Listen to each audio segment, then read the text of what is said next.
Hola amigos, soy J. Gulen. Me recordaréis de vídeos como God of War Ragnarok o el 30 curiosidades de tu madre. Pero hoy no estoy aquí para hablar de mis vídeos, sino del fin del mundo. ¿Qué pasará con su familia cuando estallen las bombas? Pero ahí es donde entra la nueva MSI Club. Yo mismo tengo una ya.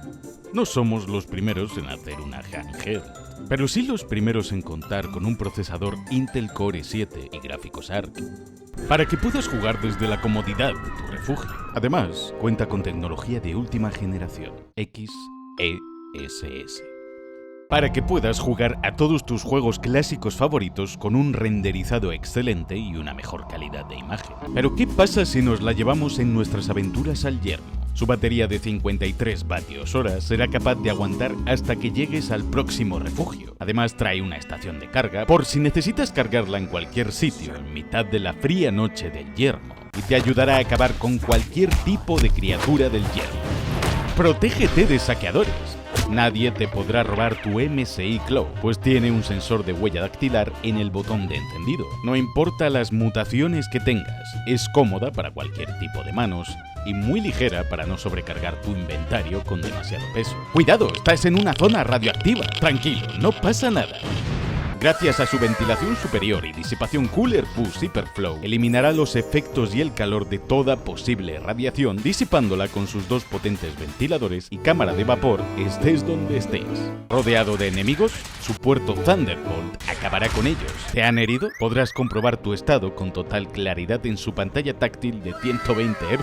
Y sí, tenemos preinstalado el MSI App Player para que juegues a todos los juegos de Android que quieras. Y ahora, Maximus y Lucy tienen algo muy importante que deciros.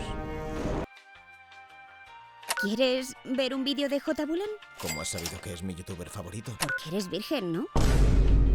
Sí, bueno, no sé, pero sus vídeos son demasiado cine y lloro siempre al final con el pero. ¿Ok, Mackey? Dale a like para unirte a la hermandad del acero como caballero de J. Gulen. Y suscríbete, porque J. Gulen ha vuelto a hacer cine. Porque estas son 30 curiosidades acojonantes de Fallout.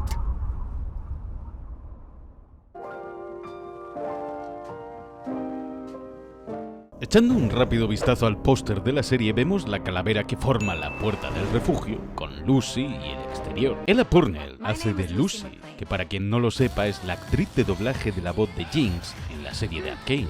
Well, she's just some stupid topsider. Yeah, I was like www.fallout.com. La tele que vemos al comienzo de cada episodio está en el interior de un refugio. Es la tele de la habitación de Maximus durante su estancia en el refugio 4.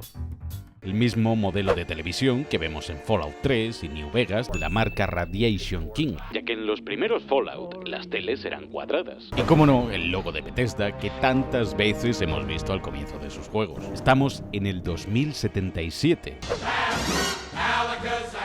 Escuchamos Orange Color Sky, mítico tema que podíamos escuchar en Fallout 4 de Nat King Cole. Una canción que habla sobre la llegada inesperada del amor, y en este caso, la inesperada llegada de las bombas atómicas, así como el color naranja que dejan en el cielo.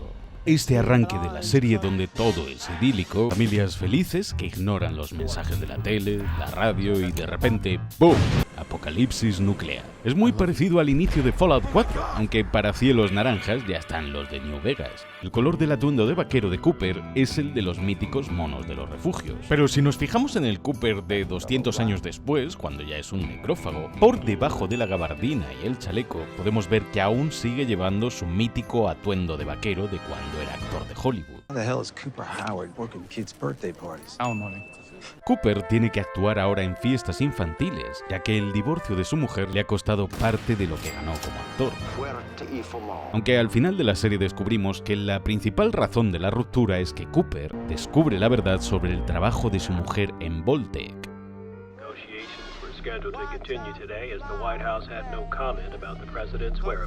Las negociaciones que menciona son entre la República Popular China y los Estados Unidos, debido a la guerra sino-americana entre ambos países. Que no se sepa la localización del presidente es porque estará ya de camino a la plataforma petrolífera del enclave de Fallout 2. El Enclave es una organización paramilitar protoestado del gobierno federal. Vemos a Mr. Handy, el modelo de robot mítico de la saga, aunque se parece más a la versión doméstica de Fallout 4 por su acabado metálico tan brillante. Bueno, eso y que aún no han estallado las bombas. Me encanta que la madre no deje de apagar la radio, la tele. Nosotros ya sabemos que algo anda mal, pero ella se niega a que el fin del mundo estropee el cumpleaños de su hijito. La cerveza que toman es Fishbro Pale Ale, una marca de cerveza que sale en el casino del Lucky 38 en New Vegas. Me encanta que la cámara de fotos que usa el bobo este es como las que encontramos a veces como basura por el juego, o como la que usa Jonas para sacarnos una foto junto a nuestro padre al comienzo de Fallout 3. Coop, do your thumbs up. Yeah, given the state of everything, I prefer not to if that's all right. Cooper no quiere hacerlo del pulgar, no solo por las tensiones nucleares, sino que también porque es algo asociado a Vault-Tec, a quienes odia profundamente.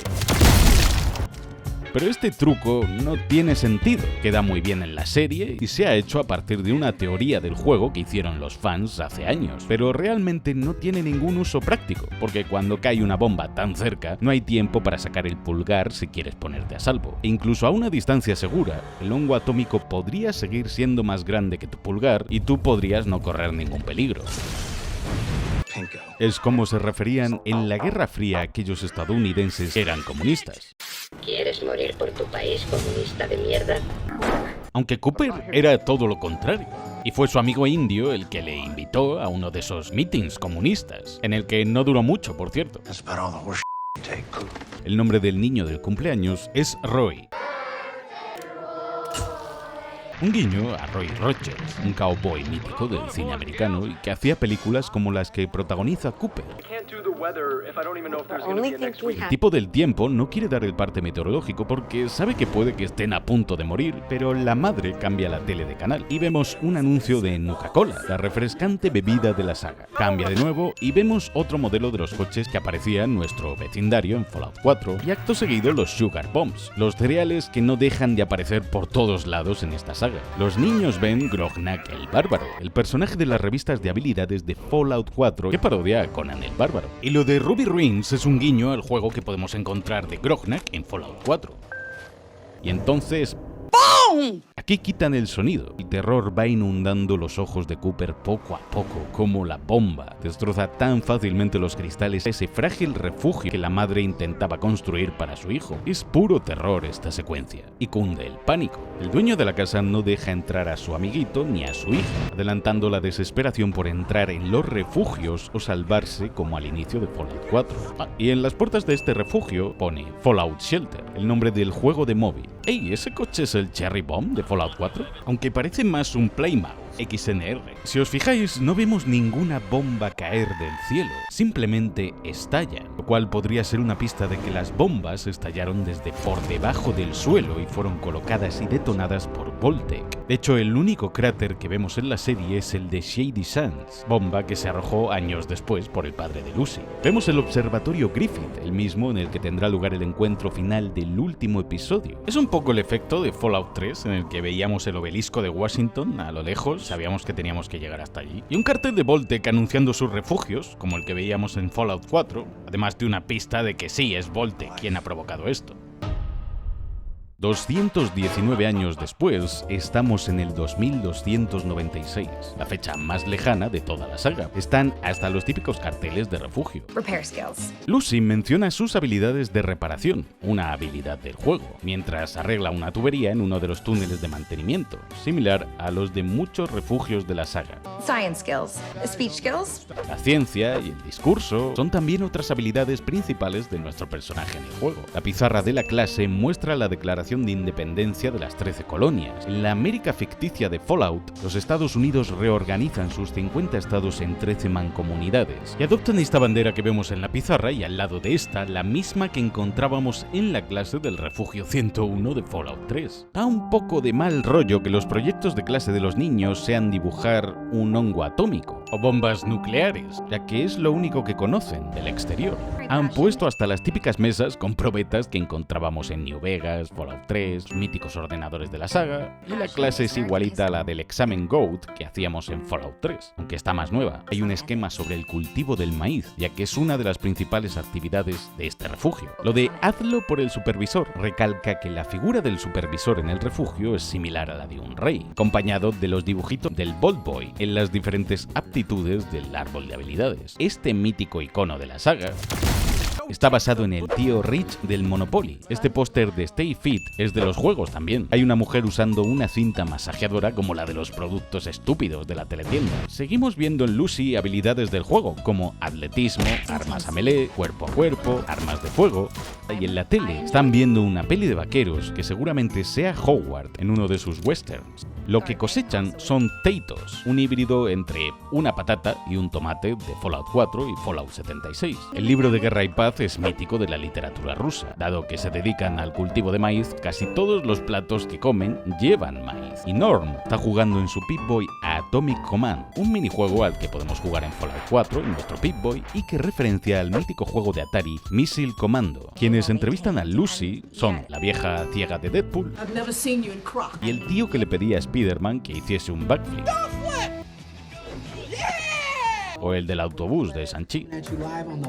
Es una tontería, pero que de los tres, Betty sea la única que tiene la taza ocultando el logo de Vault-Tec podría ser una pista de que es la que está ocultando algo al resto del refugio, que proviene del refugio 31 y que está aquí para ser elegida supervisora, como todos los del 31. En el cuarto de Lucy hay una maceta con forma de cohete, y encontramos algunos de los muñecos cabezones del juego que debíamos encontrar y que nos daban puntos de habilidad. Vemos las fechas de todas las bodas y las tías que llevaron ese mismo vestido en su noche de bodas, así que imaginad cuánta gente hizo el delicioso con ese mismo vestido.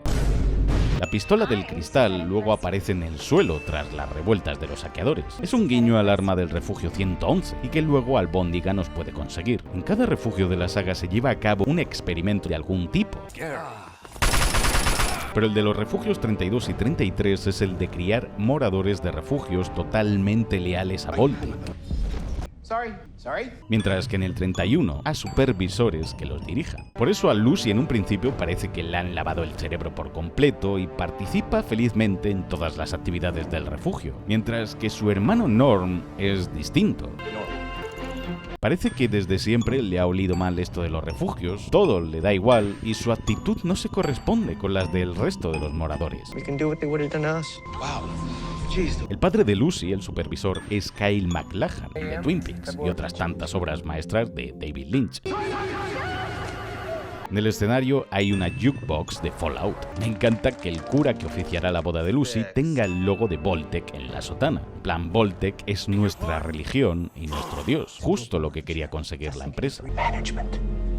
Una pista de que los del refugio 32 son saqueadores es que la ropa no les queda completamente ajustada como a Lucy y a los suyos, ya que no son monos de sus tallas, sino que han robado a los cadáveres de los residentes. En los Pip-Boy vemos la pantalla de estado e inicio que tantas veces hemos visto al usar nuestros Pip-Boys en la saga. Hasta han cuidado el detalle de que como Chet abre la puerta sea como lo hacíamos al comienzo de Fallout 4. Por cómo devoran la comida y los tatuajes, las cicatrices, son más que pruebas suficientes para determinar que son saqueadores. Y Norm parece ser el único que lo sospecha. Por eso digo que Norm es diferente. La mayoría de los habitantes de los refugios son ingenuos, confían demasiado en los desconocidos. Otra pista de que son saqueadores, no aplauden ninguna de las palabras del discurso de Hank, pues saben quién es, ya que están con Moldaver y ella odia a Hank. También porque saben que lo que dice el padre de Lucy es mentira. La casa de Lucy es igualita a la que tenemos en Fallout 76, hasta las mismas cortinas retro, y el buzón de fuera, clavadito a los de New Vegas o los del barrio residencial del comienzo del 4. Lo de okidoki, en casi todos los idiomas es igual, Okidoki. Okidoki. Okidoki. menos en español. Vamos al lío. Ok, Mackey. A darle átomos. A todo gas. Onda vital. Mondongo. Caer fuera. Es okidoki, ¿no? Okidoki. Es la misma frase que decía el supervisor de Fallout 1. Cuando Monty se da la vuelta vemos sus cicatrices de saqueador. Se limpian las cortinas, bebe agua como si nunca hubiese bebido. Y Lucy sabe que es un saqueador al examinarlo con el Pip-Boy, porque los niveles de radiación estallan, justo como en el juego cuando estamos en una zona radioactiva. Su hermano encuentra que todos los del Refugio 32 han muerto, pero en realidad descubrimos que se mataron entre ellos. Si hacían tratos cada 3 años entre refugios, ¿cómo es que cuando aparecen Moldaver y los saqueadores nadie se extraña de que ninguno de los del Refugio 32 sean personas desconocidas, y no vecinos ni familiares o amigos? El horno de Lucy es de la marca Atomic Queen, un guiño a la Atomic Shop donde compramos ítems en Fallout 76. Le hace crítico al tonto este y va al baño a por el botiquín, el sitio ideal donde encontrar siempre algún botiquín en los juegos. Dentro, un estimulante, una de las curas que empleamos en el juego. Matan al cura que oficia la boda de Lucy y en la armería hay una botella de Nuka-Cola vacía, balas de 10 milímetros y una caja de munición como las que tantas veces hemos looteado. El cuchillo que lleva Lucy, que le quita al saqueador, así como la pistola de 10, son las primeras armas con las que salimos equipados del refugio en el primer Fallout. Hay una máquina de Nuka-Cola, de las de Fallout 4, y el proyector cae e irónicamente la película se quema, proyectando una especie de hongo atómico en las paredes, representando el fin del mundo de Lucy. Este tío se mete Jet, droga que aumenta tus habilidades durante el combate.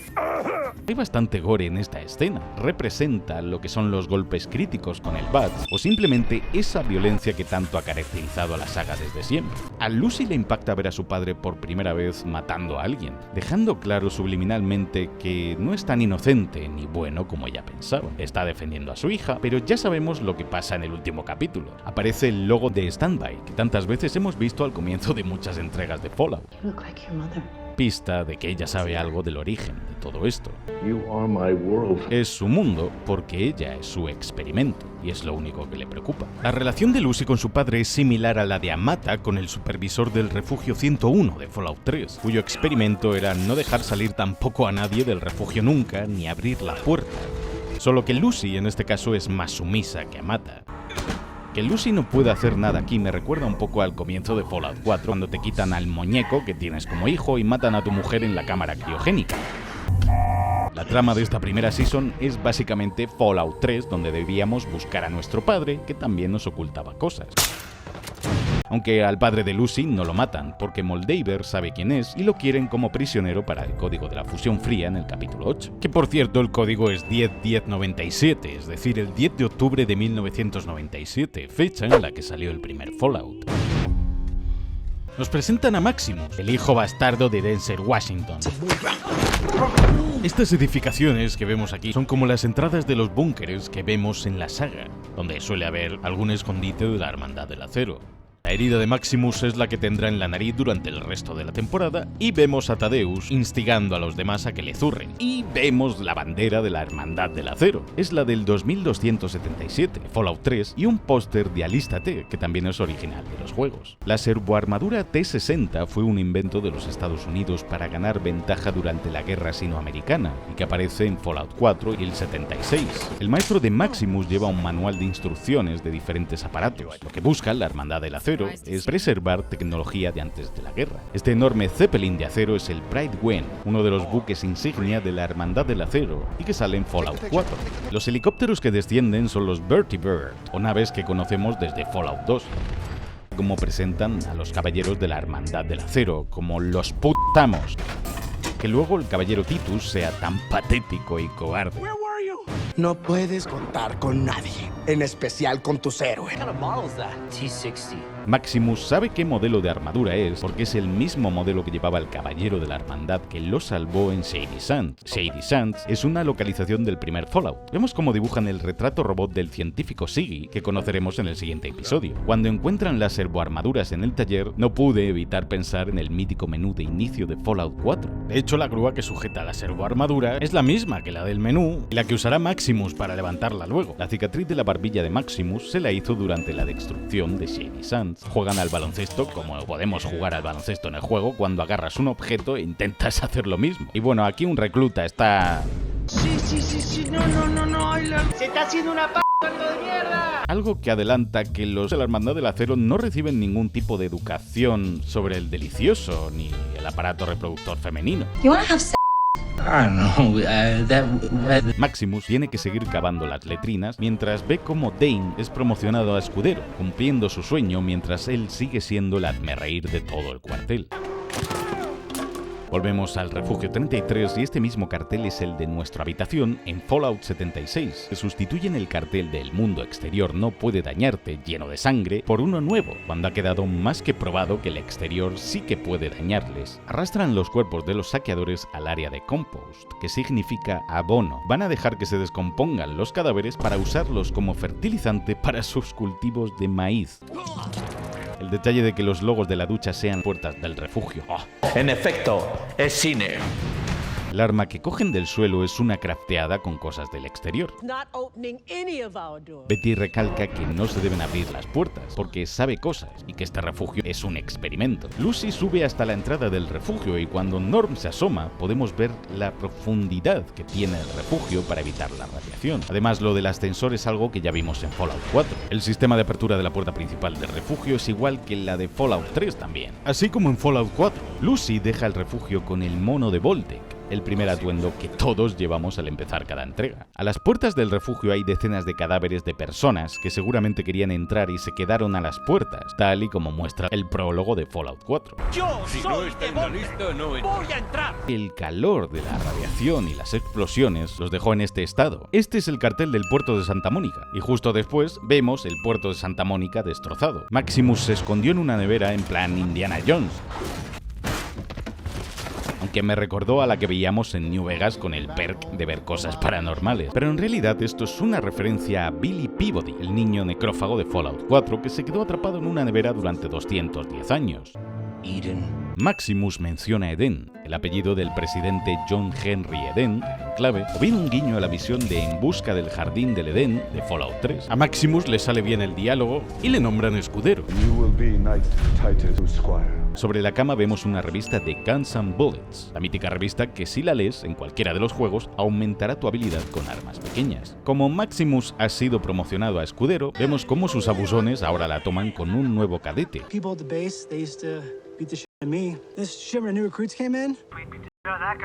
Caballero Titus tiene una T grabada en su puño, que es lo que está calentando para marcar a Maximus.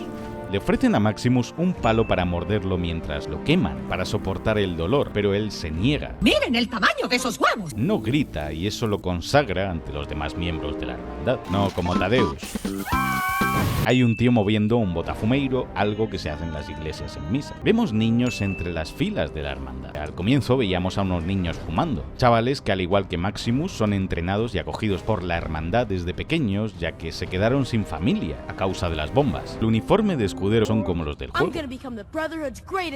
Sí, el perro al que buscan es Albóndiga. Lo que asoma de la enorme bolsa que lleva Maximus es el arma principal de los caballeros y todo su inventario.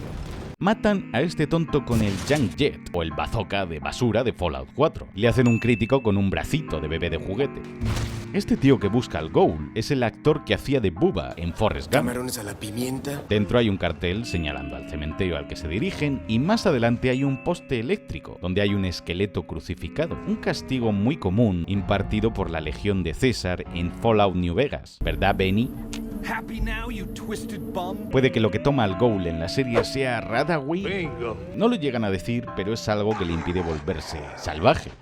Llevan a una gallina para el Ghoul, porque un necrófago que ha perdido su humanidad y lleva tanto tiempo sin comer atacaría lo primero que viese sin dudarlo, en este caso la gallina, lo cual les daría tiempo a atacarlo. Y si no ataca la gallina es que se puede razonar con él.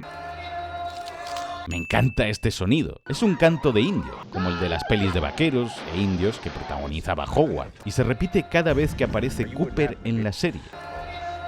Esa habilidad con la cuerda nos da una pista de que es el vaquero del comienzo, y le mete un crítico al gordo volándole la cabeza. La misma frase que le decía a su hija. Al necrófago lo encontramos en un cementerio porque en la mitología árabe los ghul son demonios necrófagos que habitan en cementerios. En Fallout, un ghoul nace cuando un humano expuesto a la radiación tiene una biología compatible con la radiación gamma nuclear. Hay otros 3 necrófagos que son raros y que sobrevivieron mucho tiempo sin comida ni agua, como Coffin Willy, Buddy en Fallout 2 o Billy Peabody, el niño de la nevera. Pero se entiende que Cooper tiene una mutación rara y que le permite vivir durante siglos, pero necesita una cantidad insana de drogas para no volverse salvaje. Deja la gallina intacta ya que conserva todas sus facultades. En los créditos, el periódico que está leyendo este fiambre es el Capitol Post, el periódico de los juegos. Se ve como el del banco se convierte en un esqueleto, gente en la noria, aparece el puerto de Santa Mónica, junto al que salía Lucy del refugio. Vemos el logo de las gasolineras Red Rocket, y que la cámara se aleje cada vez más desde un detalle tan pequeño es un guiño a la mítica intro de Fallout 3, donde se nos mostraba progresivamente el deterioro del mundo posapocalíptico. Lo que vemos nada más empezar el episodio 2 es a Albóndiga a punto de nacer, el mítico perrito de la franquicia que ha aparecido en casi todos los juegos. Albóndiga, o Dogmeat, en inglés debe su nombre a un perro con el mismo nombre que salía en A Boy and His Dog, una peli post-apocalíptica de 1975 que inspiró el universo de Fallout y El Yermo, peli que parodia uno de los pósters de casa de Cooper, de un hombre y su perro que acaba teniendo como mascota. También en un adelanto de que Cooper se deberá enfrentar a un futuro post-apocalíptico como en esa peli, y lo hará de hecho junto a Albóndiga, pues se va con él al final de este episodio.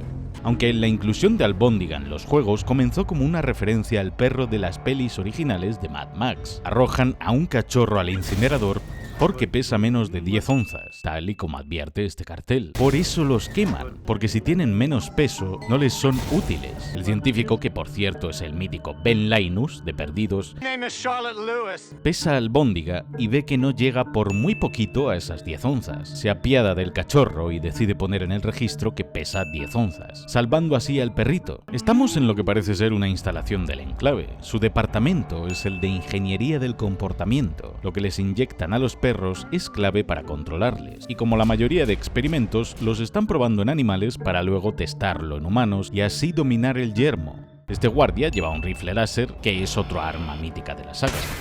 Transportan lo que parece ser el cadáver de un supermutante, a juzgar por la mano que asoma. Los perros con aparatos me recordaron a Rex, el perro de New Vegas, un perro cyborg mejorado con tecnología. El oso de peluche es un ítem que podemos ver por ahí tirado muchas veces por el yermo. Y el nombre del científico es Siggy Wilsey, el mismo nombre que el de un superviviente de los campos nazis de Auschwitz, que acabó siendo multimillonario. En la pantalla vemos como una especie de Pip-Boy, pero para perritos. 2076, Fallout 2076 referencia.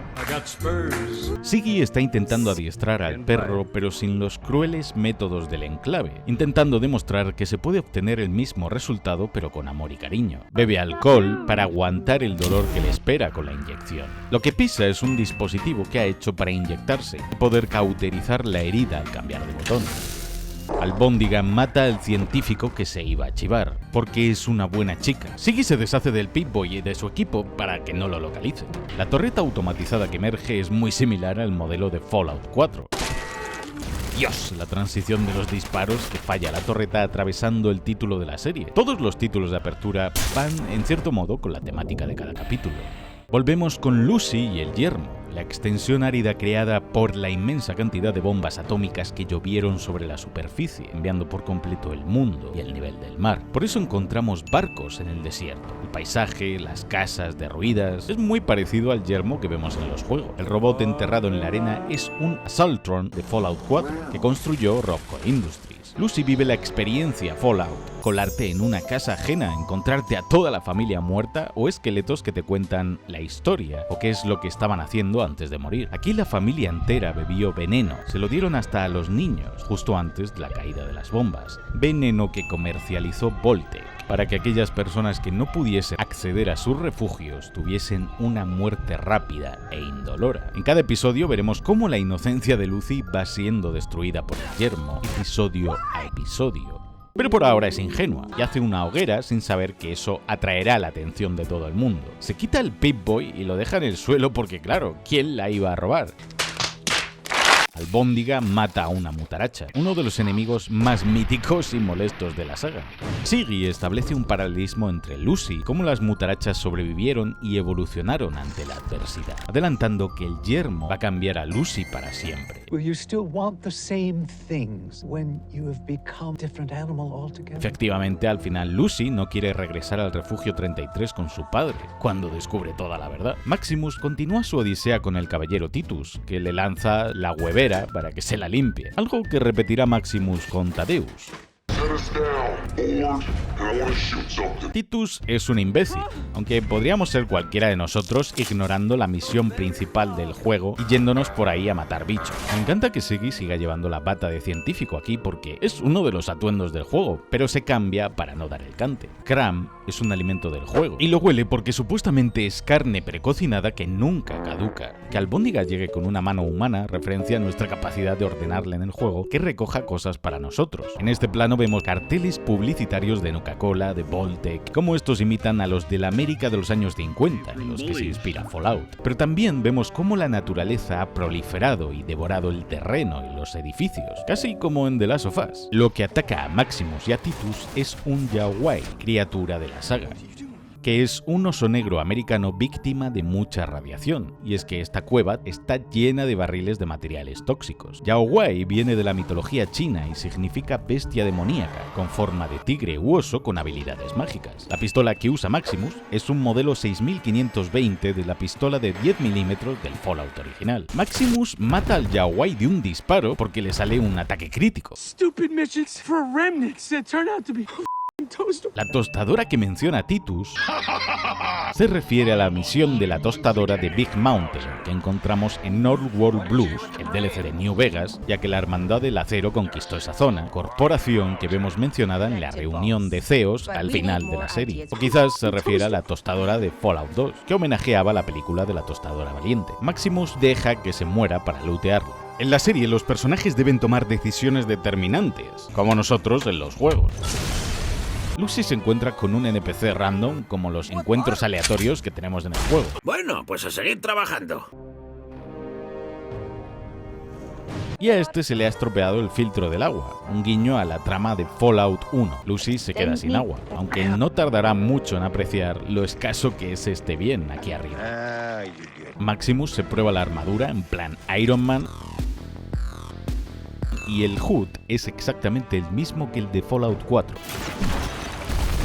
Maximus interviene en esta pelea, justo como podemos intervenir entre varios NPCs en la saga, y decide salvar al médico, que luego curará el pie a Thaddeus. La gente lleva o ropa de antes de la guerra o armaduras de cuero hechas con partes como los saqueadores y otras facciones del juego. Hay un vendedor que tiene carne de perro, otro guiño a Dogmeat, albóndiga. Las casas están hechas con caravanas y restos de aviones, porque cerca del basurero está el aeropuerto de Los Ángeles, tal y como veremos al final de este capítulo. Estos tíos con cuernos son de los Great Khans de New Vegas. Y este vendedor ofrece bocaditos de iguana, uno de los míticos alimentos de la saga, aunque nunca veremos iguanas por el mapa. Lo más parecido son los gecko de New Vegas, lo cual creó la teoría de que los palitos de iguana están hechos con carne humana. Detrás aparecen dos NPCs con sacos de bandidos, otro de los grandes sombreros de esta saga. Entre la basura hay un Giddy Up Buttercup, parecido a los que encontrábamos en Fallout 3. Que el basurero esté hecho con restos de basura me recuerda al diseño de Diamond City en Fallout 4 o al de Megaton en el 3. De hecho, la entrada de Megaton se abría con la turbina de un avión. Cuando Lucy desciende, el de la silla está leyendo una guía de supervivencia para el yermo de Fallout 4, concretamente la del camino a Diamond City. Y ahí al fondo hay un cartel de Sunset Sarsaparrilla, el consumible de New Vegas, junto a un contenedor de Rocco. Lucy se cruza con un Brahmin, una vaca mutada de dos cabezas. Pero los brahmanes de Fallout también son una referencia a las vacas sagradas de la India, algo que no sentó muy bien a la India, donde en Fallout 3 se prohibió el término brahman. En otro contenedor aparece el logo de la CMR o la compañía de transportes y trenes de Fallout 3. Aparece un Pip-Boy modelo 2000 MK como los de Fallout 76. Mientras Cooper espera, vemos la cabeza de un sanguinario, aunque no tiene los cuernos como la que vemos al final de la serie. Vemos un estimulante junto a un cabezón, que no llega a ser el mismo que el de inteligencia, pero tiene la misma pose. Dentro de la tienda hay armas y medicinas expuestas en vitrinas como en las tiendas del juego, pidiéndonos que las robemos. No en vano hay un cartel en la entrada que advierte que si robas te disparan. Hay diferentes modelos de Pip-Boy colgados. Justo antes de que cierre el libro, ¡pam!, el nombre de Moldaver. Que llega Lucy con su pelo limpio, dientes perfectos. Quiero decir, la mayoría de los que están aquí arriba llevan sobreviviendo a diario comiendo su propia mierda. Pero alguien de un refugio les debe tocar las pelotas. Fuera vemos las revistas de Rob Coffin y la de Hot Rodder. Y en un cartel mencionan que solo comercian con chapas, que es la moneda de Fallout. You come from Vault 33. Who are you? Siggy conoce el apellido de Lucy, Miss McLean. How do you know my name? porque desde el enclave, al menos en los juegos, se monitoriza gran parte de la actividad y los experimentos que se llevan a cabo en los refugios. Por eso lo sabe todo. Moldaver seguramente le habló sobre Lucy también. En la versión original de la serie, Cooper habla con un acento de peli de vaqueros bastante guapo. Cooper dispara con una precisión brutal, seguramente haciendo uso de su bats y dejando sin pie a Siggy para que no pueda escapar. Todos estos disparos en slow motion son un calco de la cámara de muerte del Bats cuando reventamos a alguien. Y se nota que fabrica su propia munición. Por ejemplo, en esta bala ha dibujado un necrófago con cuernos. La pistola que usa Cooper es un revólver MTS-225. No existe en el juego como tal y le ha recortado el cañón para convertirlo básicamente en una escopeta recortada, pero con el manejo de un revólver como el que usaba en sus películas, porque es el arma que mejor domina. Claro, los necrófagos comen cadáveres, y se ha cargado a unos cuantos ya. Los necrófagos pueden comer alimentos humanos, beber agua, pero su falta de olfato les permite comer cosas asquerosas y su aparato digestivo es más resistente. Por eso muchos sucumben al canibalismo para sobrevivir, ya que la mayoría son discriminados por su aspecto o el miedo a que se vuelvan salvajes. Dentro de la tienda hay un cómic de Krognak. Debajo del libro de contabilidad hay otra guía de supervivencia del yermo, en concreto la de decoración de tu refugio. Otro detalle de Fallout 4 y las bases que podíamos construir.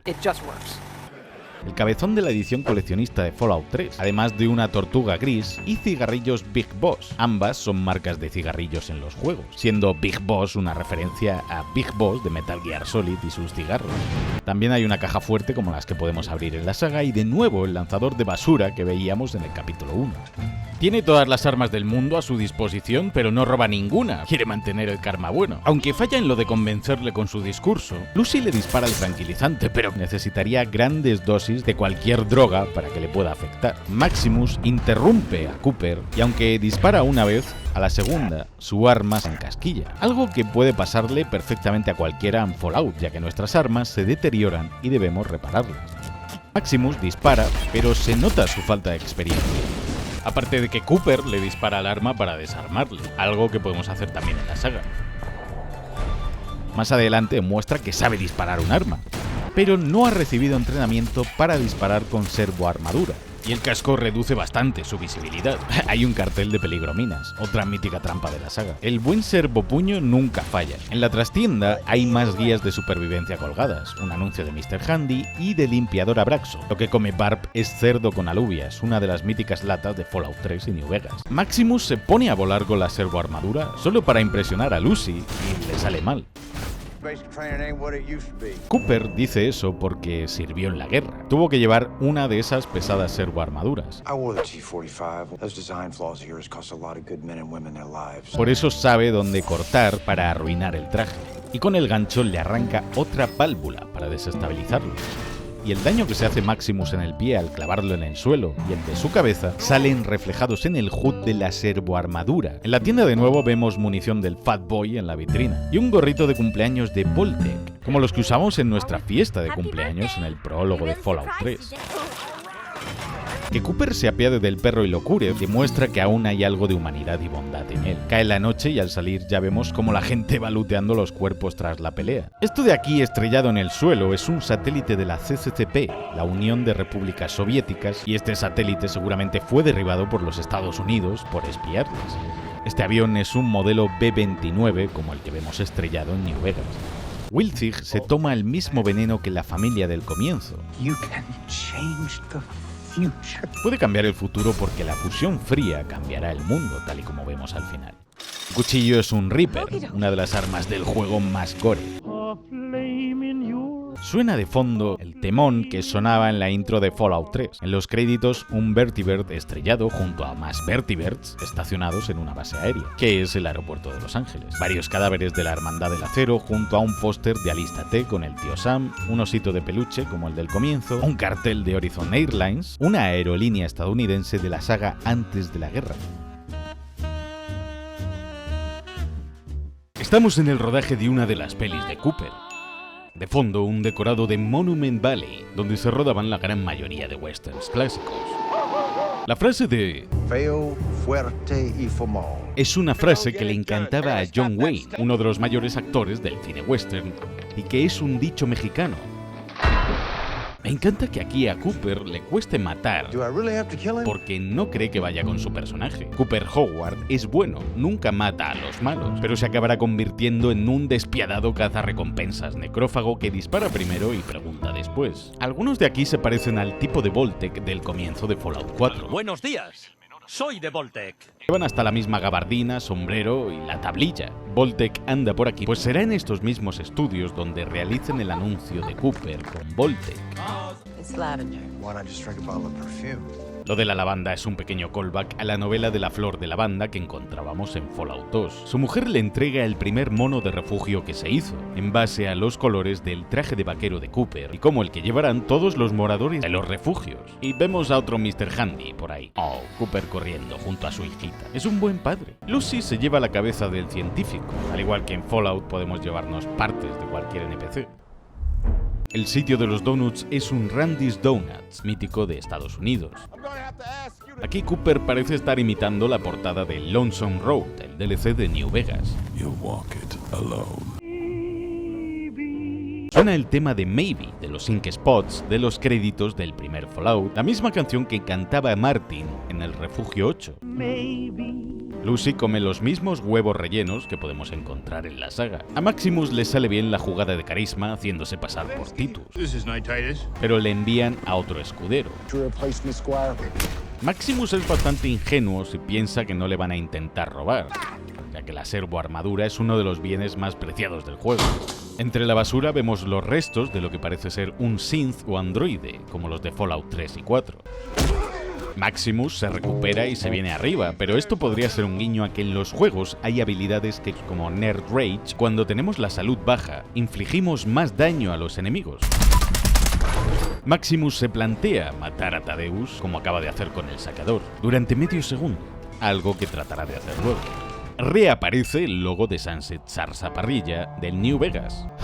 El mapa del Pip-Boy es clavadito al de los juegos. Sigue habiendo grandes zonas de agua, como en muchos puntos de la saga, pero es agua altamente contaminada que origina criaturas mutadas. Hay un cowboy con un mensaje: el sheriff está en la ciudad. Un adelanto de que Lucy está a punto de reencontrarse con Cooper.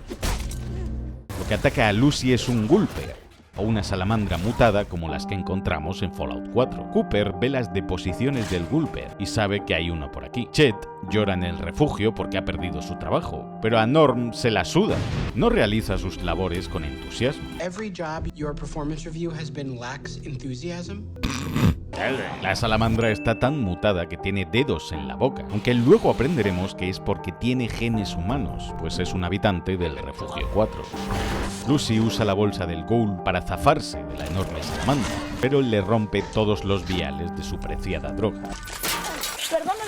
Vemos que Lucy está más pálida y tiene un aspecto bastante desmejorado, no solo por la deshidratación, sino por exponerse prolongadamente a la radiación bajo el agua, lo cual es muy perjudicial en la saga.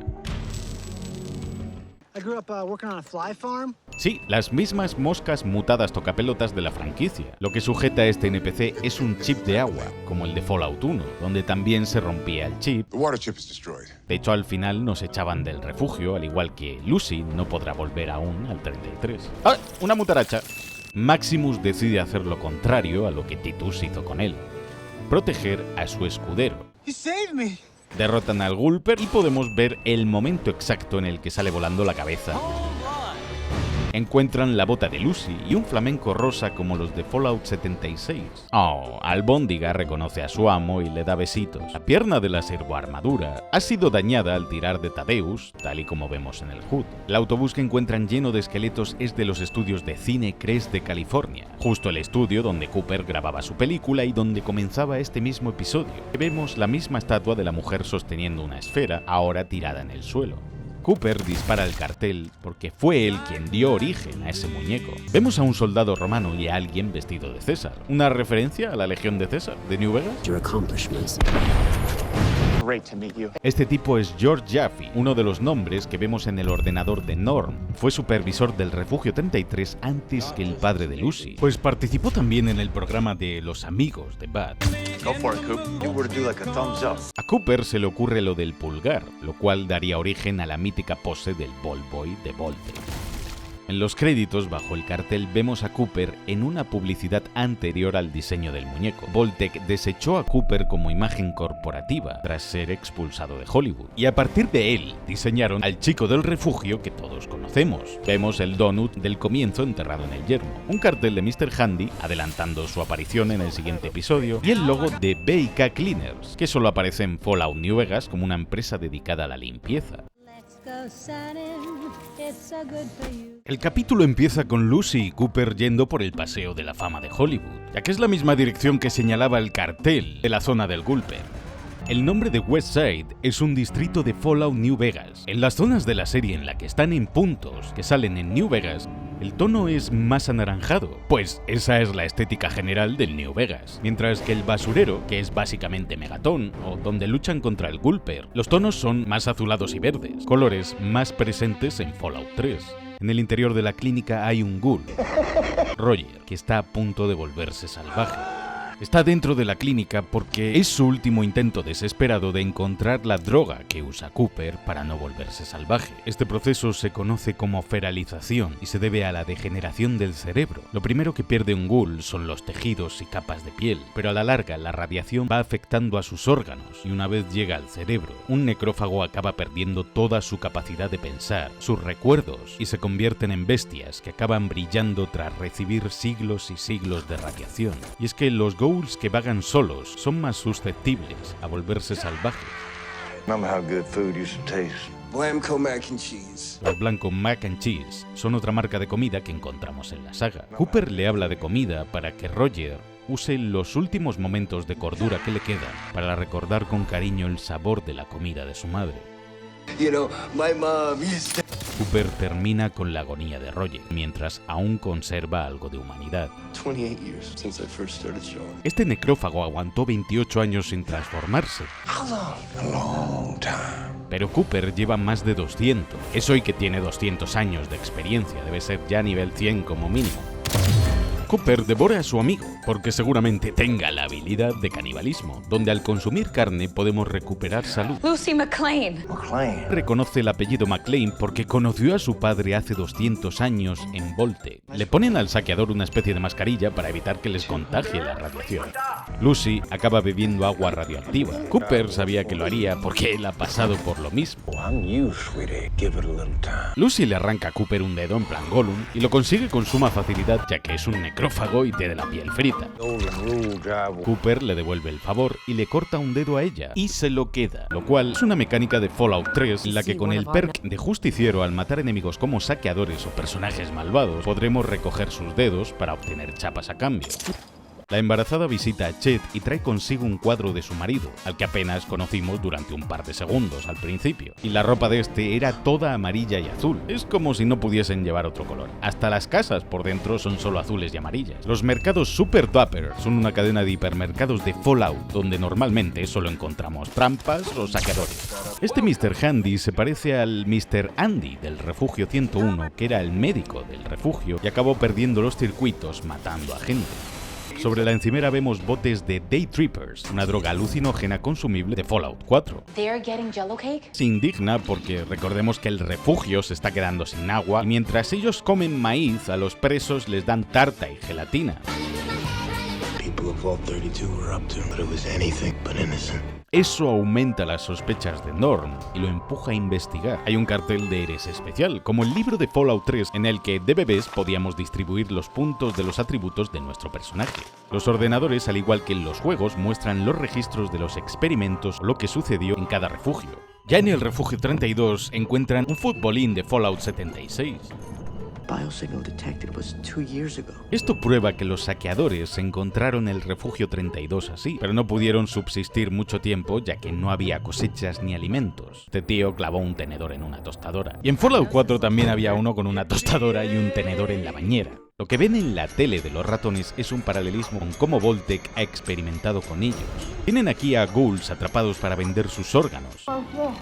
El Rubius. ¿Qué cojones? Estos dos están tan empanados que no ven por la cámara de fuera que Cooper se ha caído desmayado al suelo. Lo que están viendo en la tele es El coche de Bimbo, un corto de 1954. Lucy decide ganar buen karma y suelta a los ghouls. Este necrófago que le da las gracias es el mismo que encontramos en el observatorio cuando llega Lucy. Y esta necrófaga es como Roger. Está perdiendo su humanidad, lo que repite desesperadamente para tratar de recordar algo de su pasado antes de convertirse en un monstruo. Lo que Lucy no sabe es que la feralización de un ghoul es irreversible. Lucy le reprochaba a Cooper que matase a Roger al comienzo. Ahora ella mata a otra necrófaga que está en la misma situación, comprendiendo por qué Cooper hizo lo que hizo. Tienen una bolsa de Radaway, consumible con el que eliminamos la radiación. Probablemente Lucy haya reseteado de fábrica al Mr. Handy con el desfibrilador y ya no es un asesino. En el Refugio 32 cuentan que varios miembros de la administración cometieron la morición, tal y como muestran sus Pip-Boys, donde aparece una cruz sobre el estado de salud. Que le hayan agregado hasta la linternita del juego a los Pip-Boys de la serie es un detallazo. Encuentran al supervisor Ian Jackson. Y es que los del Refugio 32, después de averiguar que solo eran cobayas para ser fieles siervos de Vault-Tec, torturaron al supervisor y le dejaron esta sonrisa en la cara con grapas, en venganza por todo el entusiasmo y felicidad que debían mostrar ellos constantemente en el refugio. Que por cierto, el despacho del supervisor es un calco de todos los que hemos visto en cada entrega. Aparece una nueva Lucy bautizada en sangre de necrófago y con restos de la armadura de un saqueador, y le da los viales a Cooper. Dentro, Cooper ingiere todas las de alcohol posible para reactivar su cuerpo. Es como cuando tienes salud baja en el videojuego y te metes medio inventario para recuperar todo. Cooper encuentra la holocinta de la peli que rodaba en el capítulo 3. Parece que este echa de menos esa vida y se da cuenta de lo lejana que queda ya. Los créditos terminan con un autocine similar al de New Vegas o Fallout 4. Vemos un cartel de un Protectron, míticos robots y la entrada de un refugio, adelantando la llegada de Lucy y Maximus al Refugio 4. Maximus y Thaddeus pasan la noche de pana, refugiados en la entrada de una boca de metro como las de Fallout 3, pero no se adentran más porque son nidos de necrófagos. Le revela su identidad y sale mal. Intenta atrapar a Thaddeus y le aplasta con 1,5 toneladas de peso el pie. Por eso Thaddeus se queda como en los juegos cuando pierdes un pie y no puede correr porque está tullido. Le quita el núcleo de fusión a la servoarmadura. El núcleo es igual que los que encontramos por Fallout 4. Albóndiga se va con Thaddeus porque se lleva la cabeza del científico que era su amo. Maximus está sudando porque empieza a hacer calor y la armadura no puede usar el sistema de hidratación que Thaddeus rellenaba, pero aparece Lucy para salvarlo de las mutarachas. Maximus toma aire porque se estaba quedando sin oxígeno ahí dentro. Lucy pota porque Cooper la sumergió en agua contaminada. Bebió agua sucia y no se tomó el Radaway del supermercado. Y si no se trata la radiación, esta aumenta hasta enfermar a nuestro personaje y matarlo. Lucy menciona la batalla de Anchorage, un guiño a la operación del primer DLC de Fallout 3. Norm y Chet descubren una montaña de moradores del refugio que trataban de llegar al Refugio 31 para descubrir la verdad. Maximus cura a Lucy con el Radaway. Hay un graffiti que reza JDA mola y que estaba en Fallout 1, una referencia a Jason D. Anderson, un artista que trabajó en la saga. Justo detrás de Maximus, otro graffiti de Fallout 2, el Jet mola. Maximus lo cree porque en los juegos descubrimos los horrores que hay en cada refugio y que están llenos de aberraciones. Junto a Lucy sale el graffiti de Tim, otro de Fallout 2 que homenajea a Timothy Donnelly, diseñador del juego, aunque eché de menos que no metiesen el mejor graffiti de la saga. Lucy le ofrece viajar juntos a Maximus para que sea su compañero, ya que en la saga también podemos llevar diferentes compañeros que tienen una misión secundaria que podremos completar. Un adelanto de que a Maximus le va a gustar bastante la vida en el Refugio 4.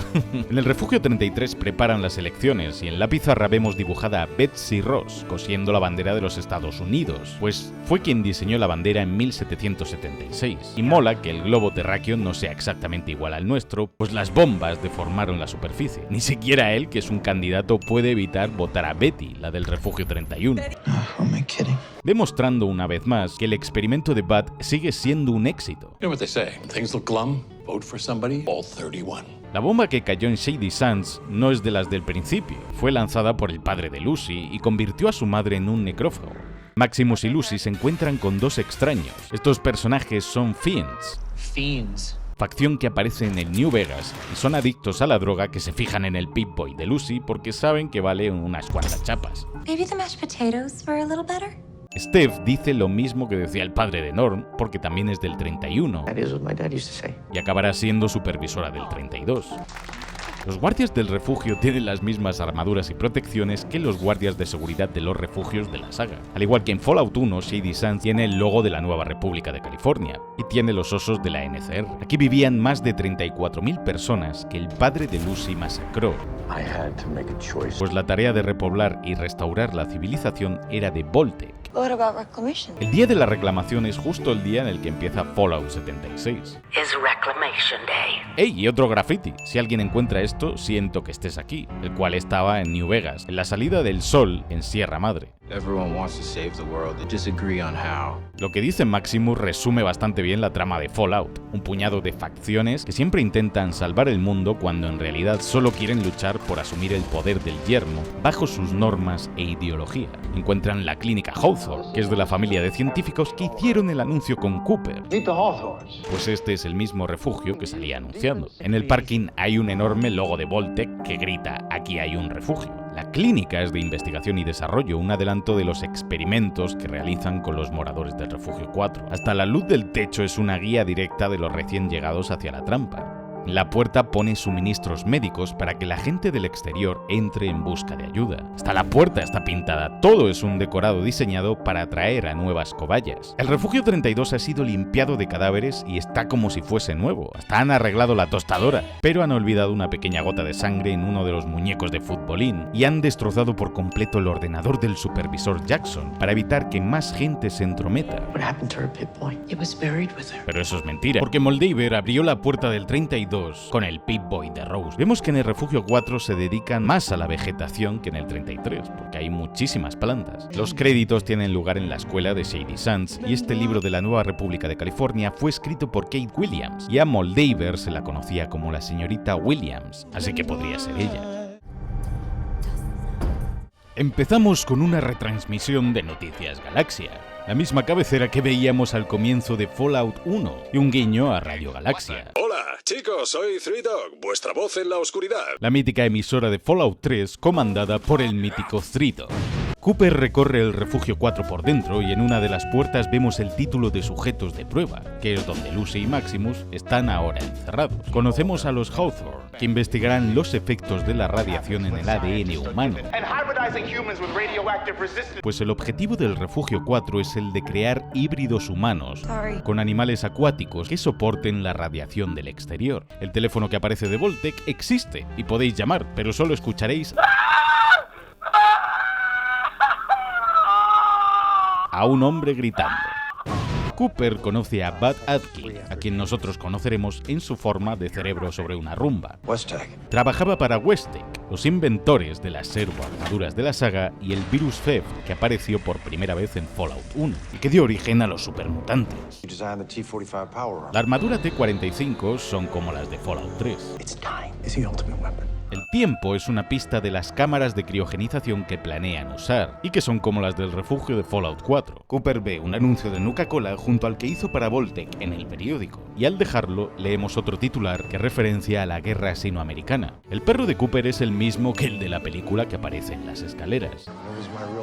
Este es Bartholomew Codsworth, la voz de los Mr. Handy de la saga y que tiene el apellido del robot que tiene en casa el protagonista de Fallout 4. Inmejorable. Vault-Tec desata la guerra nuclear y comercializa el fin del mundo como un producto suyo. Cooper se cogió tal pedal en el capítulo 4 que se quedó tirado en el supermercado. Lo que dice el bizco. El Government es la facción a la que luego llevan a Cooper, extraen a Maximus del brazo el diente que le disparó como munición uno de los del puente, ya que en la superficie la munición escasea. Anda, como nuestro personaje en Fallout New Vegas, que también era un mensajero del yermo. Lucy se come un tazón de maíz, así que en todos los refugios es un alimento común que siempre cultivan. Y al final del episodio, sí, se ve que son una secta. Conocen al supervisor del refugio 4, que es Chris Parnell, la voz de Jerry Smith en Rick y Morty. Hey, I'm not as smart as your grandpa Rick. Ranch up in Bakersfield. Bakersfield es una localización del primer Fallout, donde se ubicaba el Refugio 12. Sus residentes fueron convertidos en necrófagos y acabaron fundando una ciudad de ghouls, llamada Necrópolis. El amigo de Cooper, Charlie, seguramente hiciese de indio en una de sus pelis de vaqueros. Le adelanta a Cooper que la obligación de Vault-Tec es asegurar a sus socios inversores que tenga lugar una guerra nuclear para poder sacar beneficio a sus refugios y a las inversiones multimillonarias que han hecho estos socios. Hello. Reconocería ese hello de Kyle MacLachlan a kilómetros. Who is it? Quien llama es el padre de Lucy, pero le miente y le dice que se llama Henry. No permiten perros en los refugios porque al refugio que van Barb, Cooper y su hija van a ser criogenizados hasta que termine la guerra. Y los perros no soportarían la criogenización tal y como aprendemos en uno de los registros del refugio 114 de Fallout 4. En el acuario del supervisor vemos peces muy extraños y tiburones en miniatura, otra pista de que aquí se realizan experimentos con el ADN y la vida marina. Lo de respetar sus tradiciones es un adelanto del culto a Moldaver al final del episodio. Y sí, la ventana de los supervisores tiene la forma del logo de Vault-Tec. La fuente de electricidad del refugio es clavadita a las que hay en los refugios de los juegos. Maximus recibe una cesta de bienvenida, con sugar bombs, pastelitos fancy lads, macarrones con queso, el cram que se comió el doctor, el agua mineral de Lucy, los huevos rellenos, champán, todos son alimentos que encontramos en los juegos, salvo una lata de caviar que son huevas de pescado. Pero teniendo en cuenta los experimentos que realizan con peces aquí, a lo mejor estas huevas son de un gulper o de algún morador con agallas. Mientras vemos a Maximus tener lo que nunca ha tenido, una vida simple y agua caliente. Lucy visita una de las clases del refugio, similar a la clase donde ella era profesora en el refugio 33. En este refugio los niños dibujan peces y estudian la anatomía de los animales acuáticos con muñecos como este. Lucy descubre la bandera de la Nueva República junto a un cartel de la NCR y suena la mítica música de la intro de Fallout. El hombre al que pregunta aparece al comienzo en el comedor y tiene membranas similares a las de un anfibio en sus manos. El Government parece estar en un restaurante de Kingsman Barbecue, una franquicia del New Vegas. Lo que el presidente echa aquí son quistes de su comida, la cual parece bastante radioactiva. Cooper se cose el dedo porque es diestro. Siempre dispara con la derecha. Se lo cose porque es justo ese dedo con el que aprieta el gatillo y para poder matar a estos dos ahora. Seguramente se refiere a la hija de Cooper. Pues sí, es justo la cantidad de gente que mató Cooper en el basurero al comienzo. Le dice que mató a su padre y puede que lo hiciese, y sea este francotirador o este cobarde que huye. Y entre los pósters de Se Busca, el de arriba a la izquierda es el de un supermutante, porque la conoció hace 200 años. Los sectarios encienden velas y fuegos, se desnudan para sentir el calor de la llama, como si quisiesen emular el calor que sintieron las víctimas de la bomba de Shady Sands aquel día, y se ungen con la ceniza de las víctimas. Moldaver sale endiosada como si fuese una divinidad, pero hay dos retratos en la mesa. El de la izquierda es Aaron Kimball, el presidente de la NCR que aparece en Fallout New Vegas, y el de la derecha podría ser la madre de Lucy, aunque se parece más a la gente del pantano de Point Lookout en Fallout 3. Aparece un Gulper muerto al fondo, pues aquí los crearon. La mujer del experimento da a luz a algo parecido a los geckos de New Vegas o crías de Gulper que la devoran. Este boceto de atrás parece un centauro, una criatura asquerosa de la saga. En el fondo vemos el dibujo de un rey Mirrorlurk de Fallout 3 y de un Trog del DLC de The Pit, implicando que fueron creados también aquí, así como la enfermedad degenerativa de los Trogs. El científico coge un arpón que podemos usar como arma en Fallout 4, pero solo lo hace por si se trataba de una criatura marina. Lucy los revienta fácilmente porque estos no han recibido formación de lucha como ella. Dice esto porque ella sabe que en todos los refugios se realizaban experimentos inhumanos, pero Lucy no lo sabe aún. En los créditos vemos la emisora de radio del siguiente capítulo por dentro y las trampas que deja fuera el dueño de esta emisora.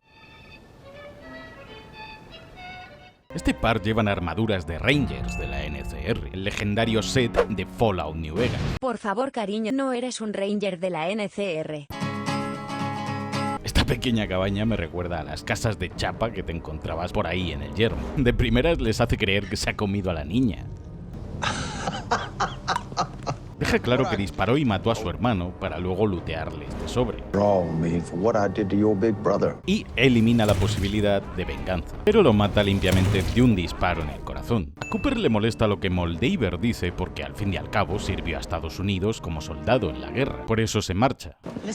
Moldaver le cuenta a Cooper cómo estaba a punto de desarrollar la fusión fría y Vault-Tec compró su compañía antes de que alcanzasen ese hito. Por eso Siggy completa el experimento al comienzo y por eso aparece el logo de Vault-Tec en la fusión fría. Y le da a Cooper un dispositivo de escucha para espiar a su mujer. En el Refugio 4, en la holocinta, vemos al supervisor Hawthorne y a su mujer, los del anuncio, que murieron devorados por su propia creación. Thaddeus llega a una estación Red Rocket como la de Fallout 4. Hasta los precios son los mismos. Y es justo aquí donde encontramos al Bóndiga en el juego y donde Cooper la encontrará luego. Hay un congelador de Nuka-Cola, además de una nevera de leche como las de Fallout 4, similar a la que Maximus usó para ocultarse de niño. En el Refugio 4, este NPC está tomando Fresh Popcorn, otra marca de palomitas de los juegos. También está el tío de la nariz en la frente con la cara vendada porque Lucy le arrojó ácido en el capítulo anterior. Condenan a Lucy a volver a la superficie y encima le dan viandas para 2 semanas. Puré de patatas, Insta Smash, Sunset salsa parrillas, Maximus la lía y roba el núcleo de fusión. Encima se carga los recursos que le habían regalado a Lucy. Se enfrentan a otro dilema moral. Con el núcleo de fusión podrían tener una servoarmadura, pero si lo devuelven salvarán al refugio, así que lo devuelven. Está convencido de que lo que le convierte en un caballero es la servoarmadura. Es curioso cómo Maximus empieza deseando ser un caballero y cuando por fin lo consigue al final, creo que ya no quiere serlo porque ha visto cómo es la hermandad del acero en realidad. Esta mujer está limpiando la sala donde estuvieron para eliminar todo rastro de radiación de ellos. Lucy tiene un romance con Maximus, como los que podemos tener nuestros compañeros en la saga. La emisora del violín que escucha Thaddeus es la KPSS que veremos luego. Me recordó a las emisoras que solo escuchamos en ciertas zonas del mapa. Y esta se parece mucho a la de Agatha, en Fallout 3, donde si ayudamos a esta ancianita a recuperar su violín, escucharemos su emisora donde no dejará de tocarlo. Thaddeus pasa junto al curandero ambulante y adoro el detalle de que esté intentando la morición con un rifle crafteado. La mirilla es una tuerca. Este por fin encuentra a su paciente tullido del pie, ya que el Dr. Siggy pasó de él. Muestra mucho interés en el núcleo de fusión, como si lo llevase buscando años. Cura a Thaddeus de forma casi milagrosa, pues lo que le da a Thaddeus podría ser una réplica del virus Feb o de evolución forzada, y Thaddeus seguramente se convierta en un supermutante en la próxima temporada. Otra pista de que va a ser un supermutante, ya que son inmunes a la radiación, y los ghouls, aunque también lo son, esta les sigue degenerando los tejidos, no regenerándoles por completo. Alguien envenena a los saqueadores con matarratas, ítem que encontramos en Fallout 76. Norm no los ha envenenado, pero lo que dijo sobre matarles caló en alguien del refugio que ahora ha decidido envenenarles. Y seguramente fuese Steph, aunque puede que se lo ordenase Betty. Justo después de descubrir a los saqueadores, envía a todos los Pip-Boys la relocalización de los moradores al refugio 32. Y Steph se marcha casualmente allí para evitar sospechas. ¿Y cómo lo vas a ver si acaba de pasar? Acabo de caer en que lo de un necrófago vaquero quizás sea un guiño a Raúl Tejada, el compañero de New Vegas que iba disfrazado de vaquero y que tenía una reputación como duelista. En el flashback vemos que Cooper está leyendo una revista científica de Tesla, que en Fallout 4 nos aumentaba el daño que hacemos con las armas de energía. Justo detrás, un cartel de Hollywood Forever, la funeraria a la que acudía Cooper para encontrarse con Moldaver. El logo de la emisora KPSS es igual que el diseño del de la WRVR. El DJ de la emisora es Fred Armisen, un músico estadounidense.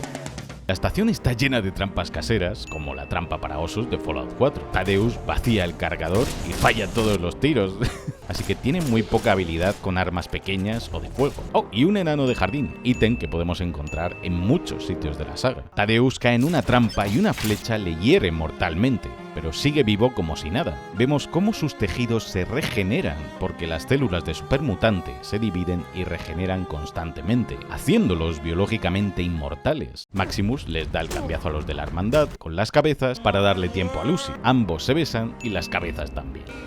Dentro del despacho de Betty hay un cuadro de Napoleón cruzando los Alpes, más bien el cuadro de Fallout 4 que cambiaba la cara de Napoleón por la de Todd Howard. Norm debe averiguar la contraseña con el mismo minijuego de hackeo que usamos en los juegos y con el mismo número de intentos y palabras. Aparece un cartel del Observatorio Griffith, donde Moldaver se oculta en el próximo episodio. El capítulo 8 se llama El Comienzo, mientras que el primero se titulaba El Final. Maximus regresa en el Vertibird con la hermandad. Donde está sentado el maestre es la misma escalera en la que Maximus estampaba a Cooper durante su pelea. Han arreglado el pueblo para establecer aquí una base de la hermandad. Lucy llega al observatorio Griffith que vimos en el primer capítulo. En su Pip-Boy salta la notificación de que ha llegado a su destino, al igual que muchas veces nos avisan en los juegos de que hemos completado una misión. Regresamos con Cooper y Albóndiga que pasan junto a un cartel de Sunset Sarsaparilla. El aspecto del edificio de Vault-Tec es bastante similar al de los cuarteles de Vault-Tec de Fallout 3. El coche de Bud Atkins es similar al Zip de Fallout 4. Es un gran día porque se van a reunir todos los inversores de la compañía y empieza el último episodio de la serie, recreando el mensaje de stand-by que encontramos al iniciar Fallout 3. El Bud Atkins, que ya solo es un cerebro en una rumba, emite la misma musiquita que tenía puesta en su coche cuando se encontraba con Cooper en el flashback. El cerebro me recuerda al tanque de pensamiento robot con cerebro que conocíamos en New Vegas, en el DLC de Old World Plus. El fan del que habla la secretaria no es otro que Hank.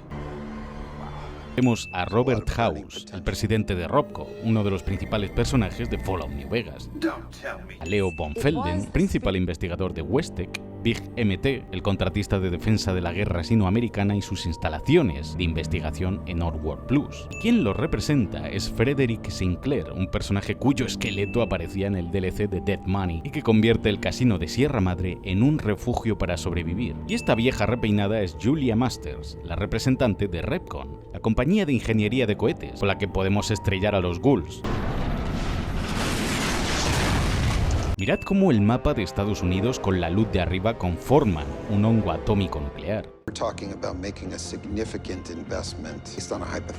Mr. House aquí es el más inteligente porque es el único que se muestra crítico con la idea y es el único también que no da ninguna idea de futuros refugios como los otros. Simplemente está aquí para recabar información de Vault-Tec sin revelar sus cartas, pues él ya tiene sus propios planes, tal y como demostró en Fallout New Vegas.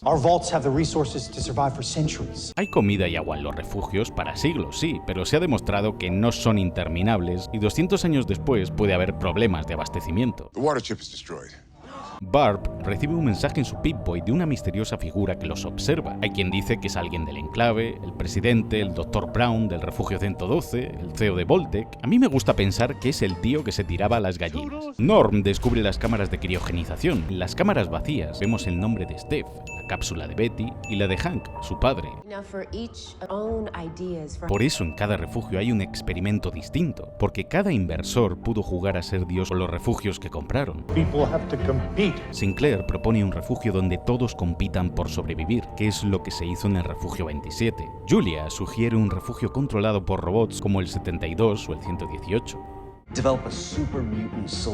Lo que dice el de Westec es similar a los experimentos con humanos supermutantes del refugio 87 de Fallout 3. Es justo lo que pasa en el refugio 106 de Fallout 3. Un refugio regulado por niños es el refugio 75 de Fallout 4, donde todos los niños acabaron siendo cosechados o ejecutados. La supervisora de este refugio era una mujer desconocida que pudo ser la propia Julia. Pero no implica precisamente que sean ellos quienes pulsen el botón. A lo mejor solo desencadenaron el conflicto nuclear. Esa frase. La guerra no cambia nunca.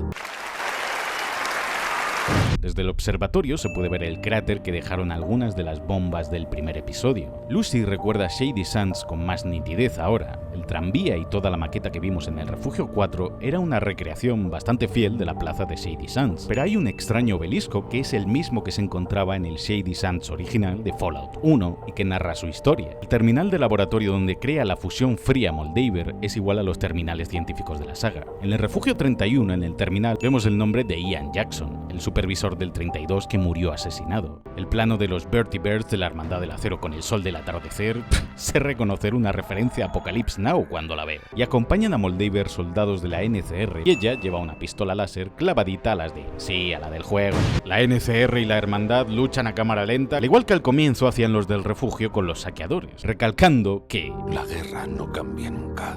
Maximus y Dane se ponen detrás de una servoarmadura para protegerse de los disparos. Cooper usa las balas perforantes para las servoarmaduras y aprovecha el mismo error de fabricación que mencionaba.